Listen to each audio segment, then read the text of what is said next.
దాంతోపాటు ఫేజ్ 2లో మళ్ళీ 8,577 కిలోమీటర్లు కొత్త గ్రామీణ రహదారులతో ప్రారంభించడంతో పాటు అలాగే 5,838 కోట్ల కేటాయింపులు కూడా చేశారు అధ్యక్ష.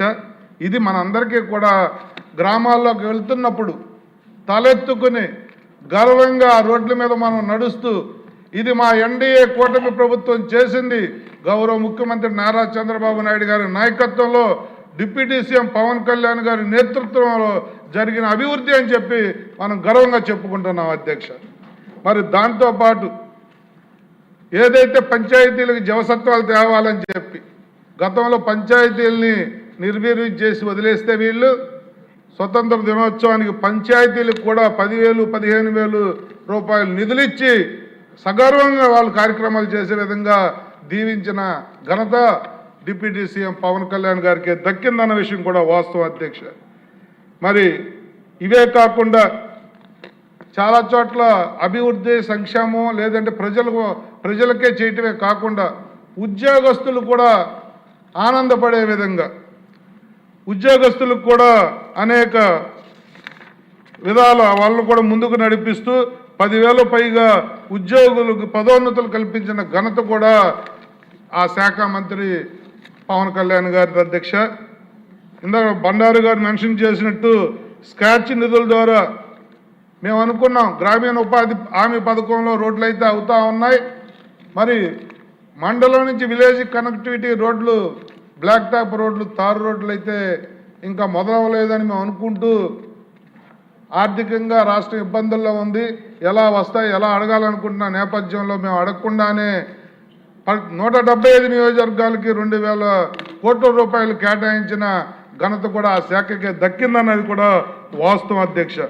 మరి ఇవే కాకుండా గిరి ప్రదక్షిణ రోడ్లు కానీ టెంపుల్స్ కనెక్టివిటీ రోడ్లు కానీ అనేకం చేసిన ఘనత గౌరవనీయులు పవన్ కళ్యాణ్ గారి అధ్యక్ష. ముఖ్యమంత్రి గారి ఆశీస్సులతో ఎన్డీఏ కూటమి ఆశీస్సులతో అనేక కార్యక్రమాలు చేయటమే కాకుండా తోటల అభివృద్ధి మరియు ఆర్చర్డ్ కనెక్టివిటీ కానీ నీటి రక్షణ నిర్మాణాలు కానీ ఉద్యాన పంటల ప్రోత్సాహం కానీ పశుసంవర్ధక రంగం బలోపేతం కానీ పశువుల విక్రయాల కోసం సంత పునరుద్ధరణ కానీ ఇవన్నీ కూడా చేసిన ఘనత వారికే దక్కింది అధ్యక్ష. పార్క్ పాండ్లు కానీ చెక్ డ్యాములు కానీ ఫిష్ పాండ్లు కానీ పల్లె పుష్కరిణి పునరుద్ధరణ కానీ సోక్ ఫిడ్స్ మరియు రీఛార్జ్ ఫిడ్స్ కానీ ఇవన్నీ కూడా చేస్తున్న నేపథ్యం మనం చూస్తున్నాం అధ్యక్ష.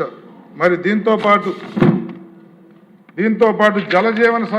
జలజీవన మిషన్లో 23,000 కోట్లు ఖర్చు పెట్టడం చేతకాక ప్రజల సంక్షేమం మీద దృష్టి లేక వాళ్ళు వదిలేస్తే గౌరవ ముఖ్యమంత్రి గారి నేతృత్వంలో డిప్యూటీ సీఎం పవన్ కళ్యాణ్ గారు ఈ 23,000 కోట్లకి టైం తీసుకుని మళ్ళీ కేంద్ర ప్రభుత్వాన్ని ఒప్పించినందుకు మనస్ఫూర్తిగా వారికి ధన్యవాదాలు కూడా తెలియజేస్తున్నాను అధ్యక్ష. శాఖాపరమైన విషయాల్లో మరి అడిగితే కానీ చేయలేని నేపథ్యం ఉంటుంది అధ్యక్ష. రోడ్డు మీద కానీ మీటింగుల్లో కానీ ఎక్కడైనా కూడా వారికి స్కూల్ పిల్లలు అడిగినా అలాగే ఏ స్పోర్ట్స్ వాళ్ళు అడిగినా అక్కడికక్కడే శాంక్షన్ చేసిన ఘనత కూడా మన డిప్యూటీ సీఎం పవన్ కళ్యాణ్ గారికి దక్కిందన్న విషయం కూడా వాస్తవం అధ్యక్ష. రాజీ లేకుండా ఈ రాష్ట్ర అభివృద్ధి ధ్యేయంగా ఈ రాష్ట్ర శ్రేయస్సు ధ్యేయంగా పనిచేస్తున్న గౌరవ ఉప ముఖ్యమంత్రి పవన్ కళ్యాణ్ గారికి మనస్ఫూర్తిగా అభినందనలు ధన్యవాదాలు తెలియజేస్తూ తప్పకుండా భవిష్యత్తులో కూడా వారు చేస్తున్న విధానాలు చూసి ప్రజలందరూ కూడా మీ వల్ల ఈ ప్రభుత్వం వల్ల గౌరవ ముఖ్యమంత్రి గారి వల్ల ఈ శాఖ మంత్రి పవన్ కళ్యాణ్ గారి వల్ల మనందరి గౌరవం కూడా విలేజ్లో మనకు పెరిగిందన్న విషయం కూడా వాస్తవం అని చెప్పి తెలియజేస్తూ నాకు ఈ అవకాశం ఇచ్చిన మీకు ధన్యవాదాలు తెలియజేస్తూ సెలవు తీసుకుంటున్నాను. సార్ సార్ మీరు మాట్లాడే ముందు ఒక చిన్న విషయం సార్, దాన్ని కూర్చోవాలి ప్లీజ్. సార్ చిన్న అనుభవం చెప్తున్నాను సార్. ఈ మధ్యన అనకాపల్లి జిల్లాలో చిన్న ప్రయోగం జరిగింది సార్. R&B రోడ్డు వేస్తున్నారు, సైడ్ ఉన్న చెట్లు 120 సంవత్సరాల వయసు ఉన్న చెట్లు సార్, చాలా పెద్ద చెట్లు. అవన్నీ కట్ చేస్తూ ఉంటే మెయిన్ కట్ చేయకుండా ఆ చెట్లన్నీ పొక్కులతో లిఫ్ట్ చేయించి వేరే చోటు తీసుకెళ్ళి మళ్ళీ ప్లాంటేషన్ చేస్తాం సార్. ఎలిమెంటరీ ఎమ్మెల్యే గారు మేము అంతా కలిపి కలెక్టర్ గారు కలిపి ఆ ప్లాంటేషను వేసిన తర్వాత మళ్ళీ మొన్న చూసాం సార్. నేనే వేసాను సార్. ఫస్ట్ ప్రాజెక్టు చిగురిస్తుంది సార్ బ్రహ్మాండంగా. అంటే అది రాష్ట్రంలో ఇటువంటి పెద్ద చెట్లు 120 సంవత్సరాల చెట్లు కాబట్టి ఆ చెట్లను వేరే చోట ప్లాంటేషన్ చేయడానికి ఒక ఆలోచన చేస్తే బాగుంటుందని మీరు నాకు ఉద్దేశం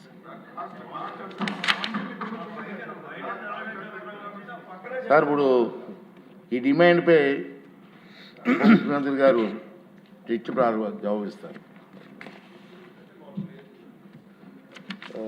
గౌరవ సభాధ్యక్షులు అయ్యనపాత్ర గారు చెప్పిన ముఖ్యంగా బాగా ఒక 140 సంవత్సరాలు 100 సంవత్సరాలు బాగా ఎదిగిన చెట్లని రోడ్ల విస్తరణ కోసం వాటిని తీసేస్తూ ఉంటాం. చాలా బాధ కలుగుతుంది అధ్యక్షుడి. పర్యావరణ ప్రేమికుడిగా అది నాకు కూడా మీలాగే చాలా బాధ కలిగిస్తుంది. ప్రత్యేకించి ఇందాక మన సుందరపు విజయ్ కుమార్ గారు కూడా మీ ఆధ్వర్యంలో మొదటి నాటారని చెప్పారు. ఇది ఖచ్చితంగా దీనికి ఒక పాలసీ అయితే తీసుకొస్తాం అధ్యక్ష. ఎక్కడికే దీన్ని ఒక సామాజిక బాధ్యతగా, ఒక పర్యావరణం మన సంరక్షించుకునే బాధ్యతగా దాన్ని ఖచ్చితంగా మీకు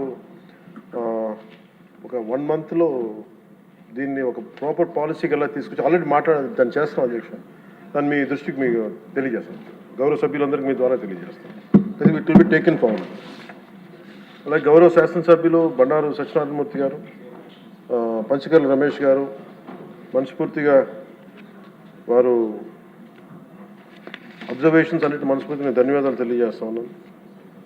నరేగా యూటిలైజేషను, అలాగే దానికి సీసీ రోడ్లు కానీ, బరియల్ గ్రౌండ్స్ కానీ, క్యాటిల్ షెడ్స్ గురించి, అడవి తల్లి బాట గురించి, అలాగే పల్లె పండుగ గురించి వారు ప్రస్తావించిన అంశాలు మనస్ఫూర్తిగా వారికి గుర్తించినందుకు వారికి నా ధన్యవాదాలు తెలియజేస్తాను. అలాగే పంచకర్ల రమేష్ గారు కూడా ఈ పల్లె పండుగ సక్సెస్ గురించి, అలాగే 10,000 ప్రమోషన్స్ గురించి వారు గుర్తించినందుకు, అలాగే 4,000 కిలోమీటర్లు శాసకీయ ఫండ్స్ ద్వారా దీన్ని ముందుకు తీసుకెళ్తున్నందుకు వీరందరికీ కూడా మనస్ఫూర్తిగా నేను నా ధన్యవాదాలు తెలియజేస్తాను అధ్యక్ష. అలాగే గౌరవ సభ్యులు ప్రస్తావించిన అంశాలు ముఖ్యంగా మన బండారు సత్యనారాయణమూర్తి గారు చెప్పింది ఒక 2 అంశాలు కీలకమని చెప్పారు అధ్యక్ష. ఒకటి, జిల్లా పరిషత్స్ గురించి ఎలా ఏం చేస్తున్నారు అంటే, జిల్లా పరిషత్స్ ఇవన్నీ కూడా భవిష్యత్తులో బిఫోర్ వచ్చే ఎలక్షన్స్ లోపు దాన్ని ఖచ్చితంగా జిల్లా పరిషత్ కొత్త జిల్లాల్లో దాన్ని కాన్స్టిట్యూట్ చేసి వచ్చే ఎలక్షన్స్ లోపు చేస్తాం అధ్యక్ష. అది వారికి తెలియజేస్తున్నాను. అలాగే